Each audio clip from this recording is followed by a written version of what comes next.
ဆိုတာလဲအရှင်းဆုံးပြောရရင်တော့ကျွန်တော်ယုံလို့တွက်နေတာပေါ့နော်ကျွန်တော် 3D စနစ်တွေရှာတယ် frame ကောင်းကိုရှာတယ် social media လိုက်တယ်မပေးရလဲရှိမယ်ပေးတာလဲရှိမယ်မပေးသေးရင်ကျွန်တော်ကစုထားမယ်အဲ့လိုသဘောထားရယ်နော်ပေးရင်ယူမယ်ပြန်ယူမယ်ပြန်ယူရအောင်အတိုးကြီးနဲ့ပြန်ယူမယ်ပေါ့နော်ကျွန်တော်ဒီစနစ်မှာဆိုကျွန်တော်ဒီမှာ3ထိပ်စီးနဲ့ကျွန်တော်1ချင်းလေးကျွန်တော်ပြပေးနေတာနော်ကျွန်တော်ပြပေးမှာတော့ဒီပိုင်းလေးပဲဒီပိုင်းလေးပဲဒါပေမဲ့ဒီအပိုင်းလေးက frame ကြီးတစ်ခုကနေလာတာပါနော်ကျွန်တော်ဆွဲမြဲလိုက်ခဲ့တဲ့ frame တစ်ခုကနေလာတာပါကျွန်တော်မိတ်ဆွေတွေတချို့မိတ်ဆွေတွေမှတ်မိလောက်ပါတယ်နော်ကျွန်တော်က6မတက်လို့ကျွန်တော်ကကိုယ့်အောင်နာမည်ပေးထားတယ်ပေါ့နော်ဒီမှာ6ပါတဲ့ကဏ္ဍနှစ်ခါထွက်တယ်နော်68ခွန်68 6တလုံးပါတဲ့ကဏ္ဍကနှစ်ခါထွက်တယ်ထွက်တာနဲ့အဲ့ဒီနှစ်ခွက်တည်းကတစ်ခွက်ကိုဒီ68ခွန်ဆိုကဏ္ဍကိုသူကနောက်နှစ်ဦးမှာ68ခွန်လို့ဖြီးတာအဲ့ဒီတဲ့အဖြီခံရတဲ့ဒီ68ခွန်ကိုနောက်နှစ်ဦးမှာ68ခွန်လို့တဲ့အဖြီတာအဲ့လိုတဲ့အဖြီခံရတဲ့68ခွန်68ခွန်က21 break မို့သူကနေစပြီး21ကြိမ်အောက်ဆင်းလို့ရှိရင်ဒီကိုရောက်တယ်ရောက်တာနဲ့သူကနှစ်ပင်ပေါင်းခြင်းက3ည3ည3ညရာပြည့်ဖြစ်တာနော်တခါဒုတိယကဒီမှာ641နော်6ပါရကဏ္ဍနှစ်ခါထွက်တယ်641ဒီမှာ164အဲ့ဒီနှစ်ခွက်ထဲကတစ်ခွက်ကိုနောက်နှစ်ဦးမှာ164လို့ဖြီးတာဒီ6ပါရကဏ္ဍနှစ်ခါထွက်တယ်အဲ့ထဲကဒီ164ဆိုကဏ္ဍကိုနှစ်ဦးမှာဒဲ164လို့ဖြီးတာအဲ့လိုဖြီးခိုင်းရတဲ့164 17ပရိမို့သူကနေ164ကနေ17ကြိမ်ထောက်လို့ရှိရင်ဒီကိုရောက်တယ်အဲ့မှာနှစ်ပင်ပေါင်းခြင်းကလည်း3 3ည3ညရာပြည့်ပဲနော်တခါတတိယကကျွန်တော်တို့ဒီမှာ6ပါကဏ္ဍနှစ်ခါထွက်964 654အဲ့နှစ်ကွက်ထဲကတစ်ကွက်ကိုနောက်နှစ်ဦးမှာ654လို့ဖြီးတာဒီ654ကိုဖြီးလိုက်တာဒဲဖြီးလိုက်တာအဲ့ဒဲဖြီးလို့654ကနေပြီးတော့15ပရိမို့15ကြိမ်အောက်ကိုဆင်းလို့ရှိရင်ဒီကိုရောက်တယ်ရောက်တာနှစ်ပင်ပေါင်းခြင်းရာပြည့်ပဲ3ည3ည3ညရာပြည့်ပဲဒီစနစ်ကအများကြီးပဲเนาะပြစရာကြီးအဲ့ frame ကြီးရဲ့အဆက်ကဒီ site ပါเนาะဒီမှာလည်းကျွန်တော်6နဲ့ပတ်သက်ပြီးကျွန်တော်မိတ်ဆွေတို့ကျွန်တော်မျှဝေရရင်ဒီမှာပထမကဒီမှာ6ထိပ်စီ6ထိပ်စီရဲ့အောက်မှာနှလုံးပေါင်း6နဲ့အပူခွာကနန်း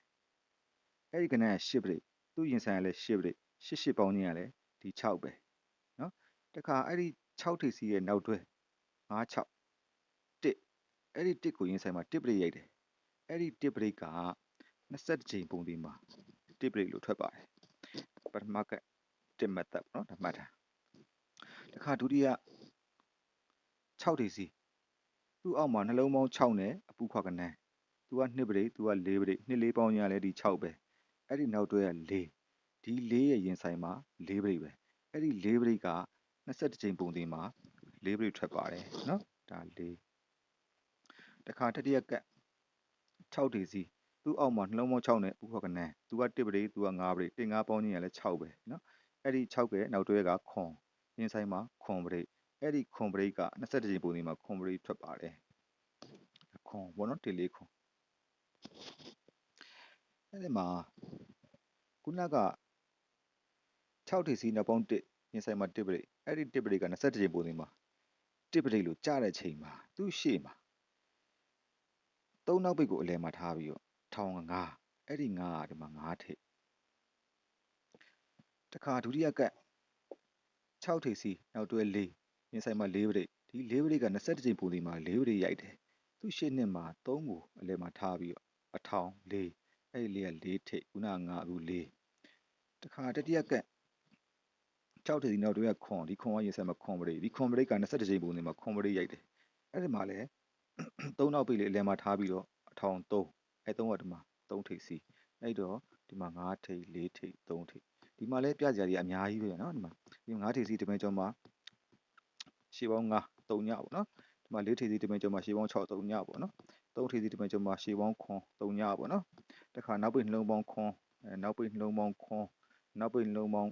ခွန်ပေါ့နော်ဒါအများကြီးပဲစနစ်တွေကနော်ဒီမှာဆို4 3ညအတွဲကို6လဲထည့်ပြီးတော့3ည6လေးထွက်တယ်3ည9လေး9လဲထည့်ပြီးတော့9လေးထွက်တယ်နော်4 3ညခွန်လေးထွက်တယ်ဒီနှစ်ပင်ပေါင်းချင်း2 1ခွန်လေးထွက်တယ်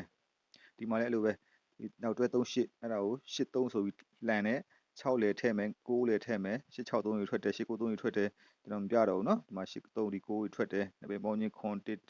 1ခွန်1တွေထွက်တယ်ဒီမှာလည်းအဲ့လိုပဲနောက်တွဲခွန်9ကို9ခွန်လို့လှန်ပြီး9 6ခွန်လို့9 9ခွန်လို့ထွက်တယ်တခါဒီခွန်9နဲ့2နဲ့ခွန်9နဲ့တွေထွက်တယ်နှစ်ပင်ပေါင်းချင်း9 9 8 9 9 8တွေထွက်တယ်ပေါ့ဗျာအဲ့ဒီမှာဒီ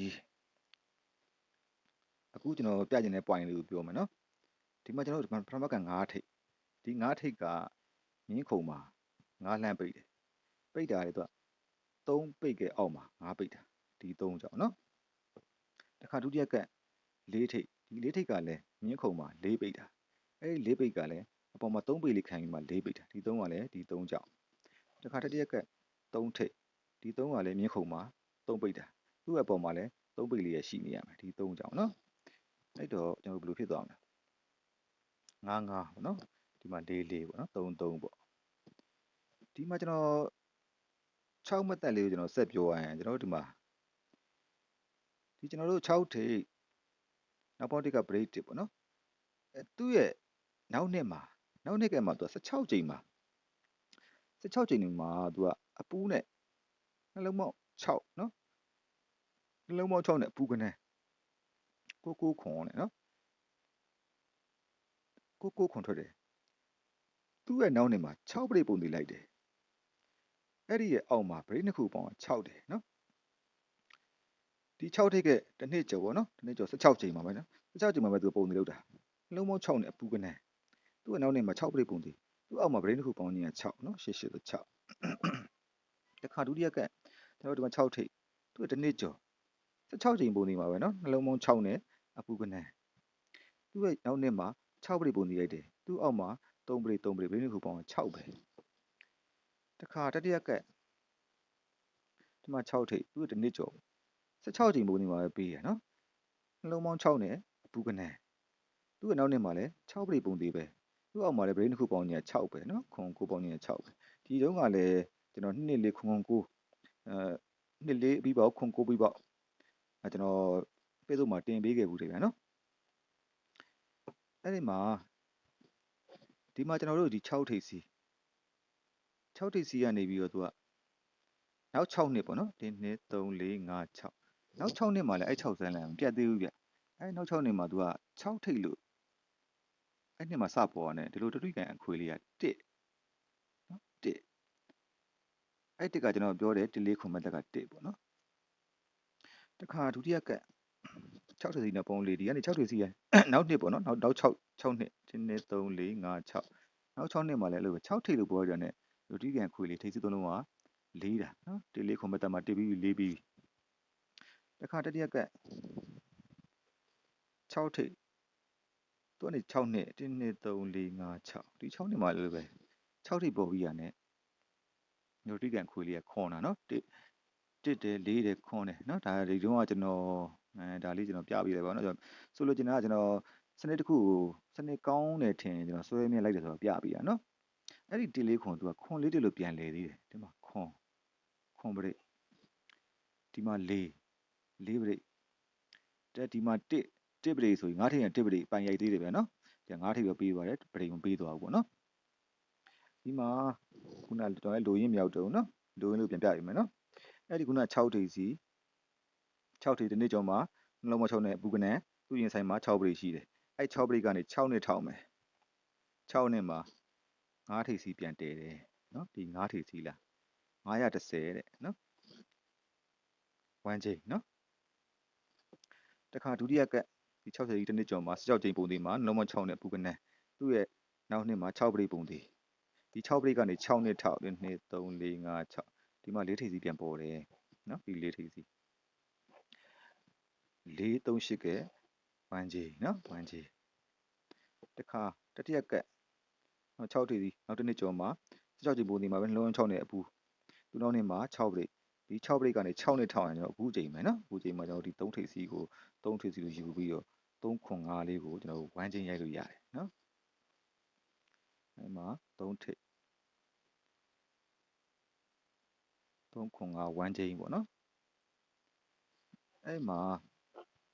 ဒီမှာကျွန်တော်တို့ကပထမကျွန်တော်အယူဆကိုသုံးသပ်ပြတာနော်ပထမကျွန်တော်တို့က1နော်1လက်1 4ခွန်မှာ1လက်အဲ့ဒီ1ကဒီမှာပထမကတ်မှာသူကဒီရောက်ကက်ကတပွဲကျော်မှာ1ကက်2ခက်8လို့ရိုက်ထားတယ်8ပြည့်ရိုက်ထားတယ်ဒီမှာ1ကက်ပါဝါ6ပြည့်လို့ရိုက်ထားတယ်နော်9ထိပ်က9ထိပ်တည်ပြီး1ကက်ပါဝါ6ပြည့်ရိုက်ထားတယ်တပွဲကျော်မှာ1ကက်2ခက်8ပြည့်ခံထားတယ်တခါဒုတိယကက်ဒီမှာကျွန်တော်တို့က4ပြည့်နော် 4လက်4ပရိတ်ဒီ4ပရိတ်ကဒီမှာဒီ4ထိပ်နဲ့သူက4ရဲ့နှက်ခတ်2လို့ခံပြီးတော့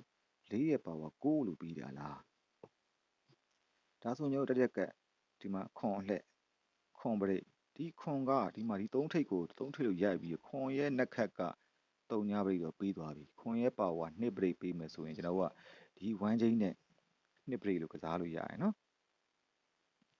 အဲ့လိုမှမဟုတ်ဘူးကျွန်တော်မိတ်ဆွေတွေတခုသူလေစားတတ်တာလေးပြပြီမယ်နော်ကျွန်တော်ဒီမှာဒီ9ထိပ်ကို9ထိပ်ယူတယ်940 1ချင်း930လို့လည်းယူခြင်းတယ်နော်အဲ့ဒီမှာဒီကျွန်တော်ခုနပြောတဲ့မြင်းခုံ9ပေးရတဲ့920 1ချင်းလည်းဖြစ်နေတယ်နော်ဒီကဏ္ဍကဒုတိယကလည်းအလိုပဲဒီမှာဒီ4ထိပ်ကိုဒီမှာ4ထိပ်ရိုက်တယ်438က1ချင်းပဲဒီခုနကမြင်းခုံ4ပိတ်ကခွန်တလေးရဲ့1ချင်းပဲဖြစ်နေတယ်နော်ဒီနှစ်ခု1ချင်းကစားသလားပေါ့နော်နှစ်ခုပေါင်းပြီးကစားသလားပေါ့အဲဆိုရင်ကျွန်တော်တက်ကဒီမှာ3ထိပ်ကို3ထိပ်လို့ရိုက်မယ်3ခု9ရဲ့1ချင်းလည်းဖြစ်မယ်ဒီ3ထိပ်ကမြင်းခုံက3ပိတ်ဒီ893ရဲ့1ချင်းလည်းဖြစ်မလားပေါ့နော်အဲ့တော့893 1ချင်းလေးပါထည့်စဉ်းစားလို့ရမယ်နော်ဒီနှစ်ခု305 1ချင်းသို့မဟုတ်3893 1ချင်းပေါ့ဒီနှစ်ခုကိုပဲပေါင်းပြီးကစားမလားပေါ့နော်ဒါလေးကိုကျွန်တော်မိတ်ဆွေတွေကြိုက်တယ်လို့သုံးသပ်ပါနော်ကျွန်တော်မျှဝေပေးချင်တာတော့ဒီပွဲမှာ3ထိပ်နဲ့ခုန2 break လေးပေါ့နော်ဒါကျွန်တော်ယူဆလေးပြပေးတာပေါ့နော်ကျွန်တော်မိတ်ဆွေတွေအားလုံးပဲအောင်မြင်ကြပါစေနော်ဒီမှာကျွန်တော်ပြောစရာတစ်ခုရှိတာကကျွန်တော်ပြီးခဲ့တဲ့2လ3လလောက်ကတင်ပေးထားတဲ့မူကနန်းတစ်ခွက်နော်ဒီမူကနန်းကလည်း line ပေါ်မှာဟော့နေပါပြီနော်ဆရာတော်များလည်းတင်ကြပါတယ်ကောင်းလဲကောင်းပါတယ်နော်ကျွန်တော်ကကလင်နာတစ်ထဲမှာကြည်တိုင်းအတူဆိုတော့ကလင်နာသမားတွေကတရားတော်စိုက်လဲထန့်မှာပေါ့နော်အဲ့ဒီမူကနန်းလေးကဒီစနစ်မှာပါတယ်နော်အကျိန်ပါပါတယ်ဗျာနော်ဒီစနစ်မှာအကျိန်အပါနဲ့ကျွန်တော်တွေ့ထားရှိပါတယ်နော်ဒါလေးကိုကျွန်တော်အကြောင်းတိုက်ဆိုင်လို့ရှင်ကျွန်တော်ပြပြပါမယ်နော်ကဲကျွန်တော်မိတ်ဆွေအားလုံးပဲအောင်မြင်ကြပါစေနော်